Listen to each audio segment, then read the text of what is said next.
प्रिय भक्तों, आज चैत्र तृतीया है, जिसे गौरी तृतीया भी कहते हैं। तो आज आप सुनेंगे गणगौर व्रत की संपूर्ण दुर्लभ कथाएं। चैत्र शुक्ल तृतीया का दिन गणगौर व्रत के रूप में मनाया जाता है। इस दिन भगवान शिव जी ने पार्वती जी और पार्वती जी ने समस्त स्त्री समाज को सौभाग्य का वरदान दिया था। होली के दूसरे दिन चैत्र कृष्ण प्रतिपदा से लेकर कुंवारी और विवाहित नवविवाहित महिलाएं प्रतिदिन गणगौर पूजन करती हैं और चैत्र शुक्ल द्वितीया के दिन किसी नदी, तालाब या सरोवर पर जाकर अपनी पूजी हुई गणगौर को पानी पिलाती हैं। उसके बाद दूसरे दिन शाम को उनका विसर्जन कर देती हैं। इस व्रत को करने से कुंवारी कन्याओं को उत्तम पति मिलता है और सुहागिनों का सुहाग अखंड रहता है। तो आइए अब सुनते हैं गणगौर व्रत की कथा। एक राजा ने जौ और चने बोए। माली ने अपने घर में दूब बोई। राजा के जौ चने बढ़ते गए और माली की दूब घटती गई। एक दिन माली ने सोचा, क्या बात है, राजा के तो जौ चने बढ़ते ही जा रहे हैं और मेरी दूब क्यों घटती जा रही है। एक दिन माली छुप कर बैठ गया और देखने लगा कि क्या कारण है। तब माली ने देखा कि कुंवारी कन्याएं आईं और दूब तोड़कर ले गईं। तब माली उनके कपड़े छीनने लगा और पूछने लगा, यह दूब तुम लोग क्यों लेकर जा रही हो। लड़कियां बोली, हम 16 दिन गणगौर पूजते हैं, इसीलिए पूजा के लिए यह दूब लेकर जा रहे हैं, सो हमारे कपड़े दे दो। 16 दिन बाद गणगौर विदा होगी। उस दिन हम तुम्हें लापसी, हलवा, घेवर, मिठाई आदि लाकर देंगे। फिर उस माली ने सभी के कपड़े वापस दे दिए। जब 16वां दिन पूरा हुआ तब लड़कियों ने लापसी, हलवा आदि सामग्री मालन को लाकर दे दी। तभी बाहर से मालन का बेटा आया और बोला, माँ, मुझे बहुत जोर से भूख लगी है। मालन बोली, बेटा, आज तो लड़कियां बहुत सारा खाना देकर गई हैं, रसोई में रखा है, जाकर खा लो। अब बेटा जब रसोई में गया तो रसोई उससे नहीं खुली, तो माँ ने आकर कानी उंगली से छींटा दिया तो रसोई खुल गई। अंदर देखा तो गणगौर जी बैठे थे। गणगौर जी बहुत सुंदर वस्त्र धारण किए थे और गौरा माता मांग सवा रही थी। रसोई में तो अन्न और धन के भंडारे भरे पड़े थे। माली, मालन और उसके बेटे को गणगौर जी के सुंदर और साक्षात दर्शन हुए। हे गणगौर माता, जिस प्रकार माली के परिवार को दर्शन दिया, उसी प्रकार सभी को देना। भगवान शिव जी जैसा भाग और गौरा जैसा सुहाग सबको देना। गणगौर की कहानी कहते, सुनते और हुंकारा भरते सभी परिवार को देना। प्रिय भक्तों, अब आइए सुनते हैं गणगौर व्रत की दूसरी कथा, भगवान शिव और पार्वती जी की कथा। कालांतर में एक समय चैत्र माह के शुक्ल पक्ष की तृतीया तिथि के दिन माँ पार्वती जी भगवान शिव जी से आज्ञा ग्रहण कर नदी में स्नान करने हेतु गईं। स्नानोपरांत पार्वती जी ने बालू से पार्थिव शिवलिंग का निर्माण कर दिया। उनका विधि विधान से पूजन किया। पूजन के दौरान पार्वती जी ने बालू से निर्मित पदार्थों का ही भोग लगाया तथा उन्हीं में से 2 कड़ों का प्रसाद ग्रहण किया। अंत में प्रदक्षिणा आदि कर पूजन संपन्न किया। देवी पार्वती के श्रद्धा पूर्वक पूजन से प्रसन्न होकर भगवान भोलेनाथ उस पार्थिव शिवलिंग में प्रकट हो गए तथा माता पार्वती को वरदान देते हुए बोले, आज के दिन जो भी स्त्री मेरा पूजन तथा तुम्हारा व्रत करेंगी, उनका पति चिरंजीवी एवं दीर्घ आयु होगा तथा सुखी जीवन व्यतीत कर अंत में मोक्ष गति को प्राप्त होगा। माता पार्वती को यह वर प्रदान कर भगवान शिव जी वहां से अंतर ध्यान हो गए। पार्थिव शिवलिंग पूजन संपन्न करते हुए लौटने पर देवी पार्वती को बहुत विलंब हो गया। पार्वती जी नदी से लौटकर भगवान शिव के समक्ष आईं। वहां देवर्षि नारद जी भी उपस्थित थे। भगवान शिव जी ने देवी पार्वती से उनके विलंब से आने का कारण पूछा। शिव जी के प्रश्न करने पर माता पार्वती ने कहा कि नदी के तट पर मुझे मेरे भाई भौजाई आदि कुटुंबजन मिल गए थे। वह मुझसे दूध भात ग्रहण करने तथा विश्राम करने का हठ पूर्वक आग्रह करने लगे। उनका आग्रह स्वीकार कर मैं वही प्रसाद ग्रहण करके आ रही हूँ। भगवान शिव लीला करने हेतु कहते हैं कि मुझे भी दूध भात भोग ग्रहण करना है तथा शिवजी नदी के तट की ओर चल दिए। माता पार्वती मन ही मन भगवान भोलेनाथ शिव जी से प्रार्थना करने लगी, हे भोलेनाथ, यदि मैं आपकी अनन्य पतिव्रता हूँ तो इस समय मेरी लाज रख लीजिए। नाथ, मेरे वचनों की रक्षा कीजिए। प्रभु, माता पार्वती मन ही मन इस अंतर्द्वंद में उलझी भगवान शिव के पीछे पीछे चल रही थी कि नदी के तट पर उन्हें विशाल एवं भव्य महल दिखाई दिया। महल में प्रवेश करने पर माता पार्वती के भाई भौजाई आदि सभी कुटुंबजन सभी वहां उपस्थित थे। उन सभी ने भगवान शिव का भव्य रूप से स्वागत सत्कार किया तथा नाना प्रकार से उनकी स्तुति करने लगे। उनकी आवाभगत से प्रसन्न होकर भगवान शिव जी ने 2 दिवस तक उस महल में निवास किया। तब तीसरे दिन माता पार्वती शिव जी से प्रस्थान करने हेतु आग्रह करने लगी, किंतु भगवान शिव जी अधिक समय तक उस महल में निवास करना चाहते थे। अतः माँ पार्वती ने अकेले ही वहां से प्रस्थान कर लिया। अंततः शिव जी देवर्षि नारद सहित पार्वती जी के पीछे पीछे चल दिए। चलते चलते बहुत दूर आने पर भगवान शिव को अकस्मात स्मरण हुआ कि वह अपनी माला तो पार्वती जी के मायके में ही भूल आए हैं। यह सुनकर माँ पार्वती जी तुरंत ही माला लेने के लिए जाने लगी, किंतु भगवान शिव जी ने उन्हें रोकते हुए देवर्षि नारद जी को माला लाने की आज्ञा दी। नारद जी ने नदी के तट पर पहुंचने के उपरांत देखा कि वहां तो कोई महल नहीं है, अपितु उस स्थान पर एक संघनन वन है जिसमें नाना प्रकार के हिंसक पशु जीव जंतु आदि विचरण कर रहे हैं। यह भीषण दृश्य देखकर देवर्षि नारद अचरज में पड़ गए तथा विचार करने लगे कि कहीं वह किसी अन्य स्थान पर तो नहीं आ गए। किंतु भगवान शिव की लीला से उस स्थान पर भीषण बिजली कौधी, जिससे देवर्षि नारद को एक वृक्ष पर भगवान शिव की माला लटकी हुई दिखाई दी। देवर्षि नारद उस माला को लेकर भगवान शिव के समक्ष उपस्थित हुए तथा आश्चर्य पूर्वक संपूर्ण वृत्तांत शिव जी को कह सुनाया। देवर्षि नारद ने भगवान शिव से कहा, हे भोलेनाथ, यह आपकी कैसी विचित्र लीला है। उस स्थान पर न तो वह भव्य महल है, न ही माता पार्वती के कुटुंबजन, अपितु वह स्थान तो हिंसक पशुओं से युक्त एक घनघोर वन में परिवर्तित हो चुका है। हे लीलाधर, कृपया मेरे आश्चर्य का निवारण करें। नारद जी को आश्चर्यचकित अवस्था में देख भगवान शिव मंद मंद मुस्कुराते हुए बोले, हे देवर्षि, यह मेरा कार्य नहीं है, यह तो देवी पार्वती की मायावी लीला है जिससे आपको अचरज में डाल दिया है। देवी पार्वती अपनी पार्थिव शिवलिंग पूजन को गोपनीय रखना चाहती थी, इसीलिए उन्होंने सत्य छुपाया।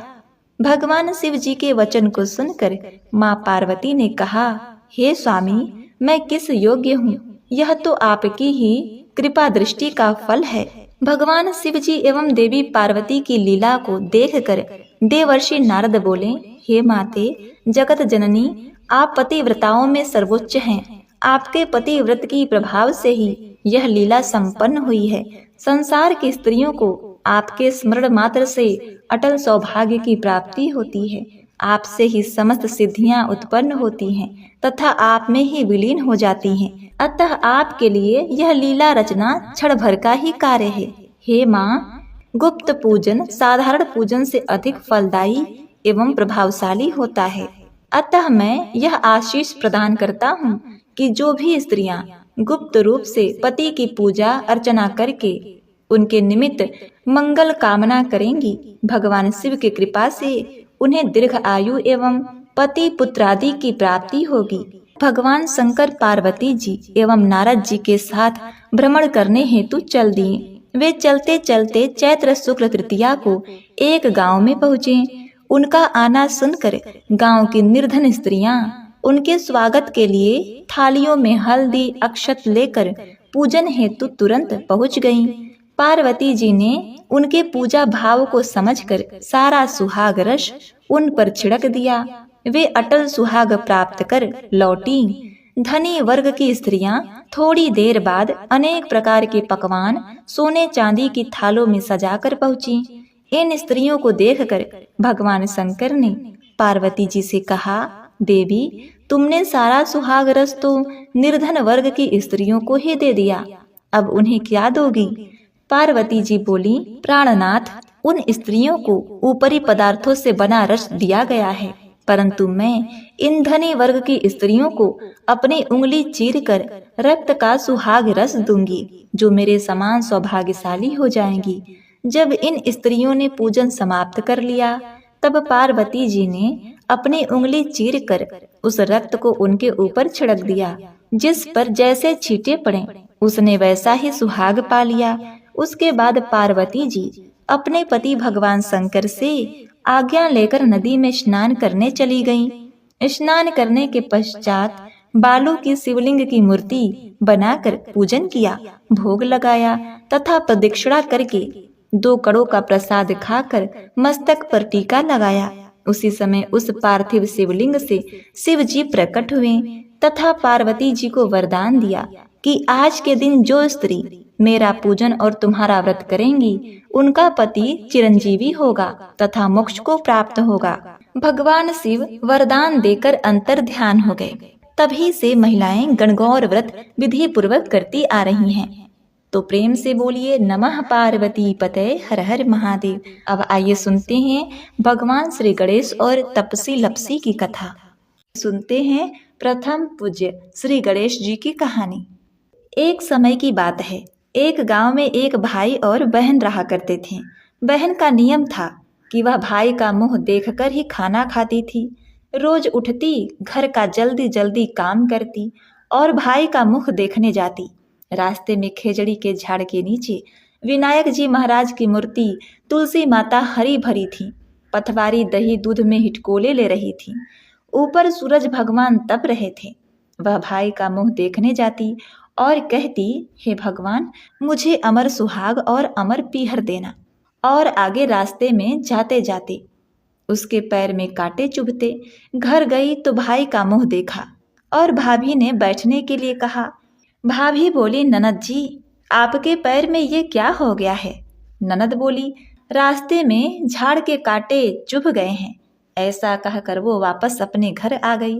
भाभी पति को कहने लगी कि रास्ता साफ करवाओ, आपकी बहन के पैर में कांटे चुभते हैं। भाई ने कुल्हाड़ी लेकर रास्ता साफ कर दिया। सारे झाड़ साफ करके तोड़ दिए, जिसमें विनायक जी महाराज पथवारी माता का स्थान उठा दिया। इससे भगवान रुष्ट हो गए और उसे वहीं सोता रख दिया। पत्नी रोने लगी और सब लोग उसकी अंतिम क्रियाक्रम करने के लिए तैयारी करने लगे। तो पत्नी बोली, रुक जाओ, अभी मेरी ननद अपने भाई का मुंह देखने आएगी। उसका नियम है कि उसके बिना वो खाना नहीं खाती। लोग बोले, आज तो मुंह देख लेगी, कल से किसे देखेगी? कुछ बुजुर्ग आदमी कहने लगे, थोड़ी देर और ठहर जाओ, क्या बिगड़ता है? बहन रोज की तरह भाई का मुंह देखने निकली तो देखा कि सारा रास्ता साफ किया हुआ है। तो उसने वापस खेजड़ी की डाली लगाई, 7 कवर लेकर पथवारी माता बिठाई और तुलसी माता को रोपी। पैर पकड़कर सबको बोली कि हे भगवान, मुझे अमर सुहाग देना, अमर पीहर का वास देना। इतना कहकर वह आगे चली। भगवान विचार करने लगे कि इसकी सुनी नहीं तो अपने को कौन मानेगा, कोई नहीं पूछेगा। तब भगवान ने उसे आवाज दी, बेटी, वापस आकर खिचड़ी के 7 पत्तियां ले जाकर तेरे भाई के कच्चे दूध में घोलकर छींटे देना, वो उठकर बैठ जाएगा। बहन ने सुना तो पीछे मुड़कर देखा, पर वहां कोई नहीं था। पर उसने सोचा, जैसा सुना है वैसा कर देती हूँ। 7 पत्तियां लेकर वह भाई के घर आई तो देखा भाभी रो रही है, लोग बैठे हैं, भाई की लाश सामने रखी है। वो घर में गई और दूध की कटोरी लाई, उसमें पत्तियां घोली और भाई के शरीर पर अमृत की छींटे दिए। भाई उठकर बैठ गया और बहन से बोला, बहन बहुत गहरी नींद आई है। बहन बोली कि ऐसी नींद दुश्मन को भी ना आवे भैया, तुमको रास्ता साफ करने को किसने कहा? भाई बोला कि तेरी भाभी ने कहा। तो बहन बोली कि भाई तूने रास्ता तो साफ कर दिया, पर वहां से भगवान का स्थान भी उठा दिया। मैं जब आई हूं तो उन्हें वापस ऊंचे स्थान पर बैठाकर आई हूं। हे गणेश जी महाराज, जैसे आपने उस बहन की सुनी, वैसी आपकी कहानी सुनने वाले, हुंकारा भरने वाले सभी को सुनना, सभी को अमर सुहाग देना, सभी को अमर पीहर का वास देना। प्रिय भक्तगणों, कथा के अंत में आप श्रवण करेंगे तपसी लपसी की कथा, जिसे हर व्रत कथा के अंत में कहा और सुना जाता है। तपसी लपसी कथा के अनुसार एक तपसी था, एक लपसी था। तपसी हमेशा भगवान की तपस्या में लीन रहता था। लपसी रोजाना 1.25 सेर की लापसी बनाकर भगवान का भोग लगाकर खा लेता था। एक दिन दोनों झगड़ा करने लगे। तपसी बोला, मैं रोज भगवान की तपस्या करता हूँ, इसीलिए मैं बड़ा हूँ। लपसी बोला, मैं रोज भगवान को 1.25 सेर लापसी का भोग लगाता हूँ, इसीलिए मैं बड़ा हूँ। अब देखिए, नारद जी वहां से गुजर रहे थे। दोनों को लड़ता देखकर उनसे पूछा, तुम क्यों लड़ रहे हो? तपसी ने खुद को बड़ा होने का कारण बताया और लपसी ने अपना कारण बताया। नारद जी बोले, तुम्हारा फैसला मैं करूंगा। अब देखिए, दूसरे दिन तपसी और लपसी नहाकर अपनी रोज की भक्ति करने आए तो नारद जी ने छुप करके 1.25 करोड़ की एक अंगूठी उन दोनों के आगे रख दी। तपसी की नजर जब अंगूठी पर पड़ी तो उसने चुपचाप अंगूठी उठाकर अपने नीचे दबा ली। लपसी की नजर अंगूठी पर पड़ी, लेकिन उसने ध्यान नहीं दिया। भगवान को भोग लगाकर लापसी खाने लगा। अब देखिए, नारद जी सामने आए तो दोनों ने पूछा कि कौन बड़ा है नारद जी? तो नारद जी ने तपसी को खड़ा होने को कहा। वो खड़ा हुआ तो उसके नीचे दबी अंगूठी दिखाई पड़ी। नारद जी ने तपसी से कहा, तपस्या करने के बाद भी तुम्हारी चोरी करने की आदत नहीं गई, इसीलिए लपसी बड़ा है और तुम्हें तुम्हारी तपस्या का कोई फल नहीं मिलेगा। तपसी शर्मिंदा होकर माफी मांगने लगा। उसने नारद जी से पूछा, मुझे मेरी तपस्या का फल कैसे मिलेगा नारद जी? मुझे क्षमा करिए। नारद जी ने कहा, यदि कोई गाय और कुत्ते की रोटी नहीं बनाएगा तो फल तुम्हें मिलेगा। यदि कोई ब्राह्मण को भोग करवा कर दक्षिणा नहीं देगा तो फल तुम्हें मिलेगा। यदि कोई साड़ी के साथ ब्लाउज नहीं देगा तो फल तुम्हें मिलेगा। यदि कोई दिए से दिया जलाएगा तो फल तुम्हें मिलेगा। यदि कोई सारी कहानी सुने लेकिन तुम्हारी कहानी नहीं सुने तो फल तुम्हें मिलेगा। प्रिय भक्तों, उसी दिन से हर व्रत कथा कहानी के साथ तपसी लपसी की कहानी भी सुनी और कही जाती है।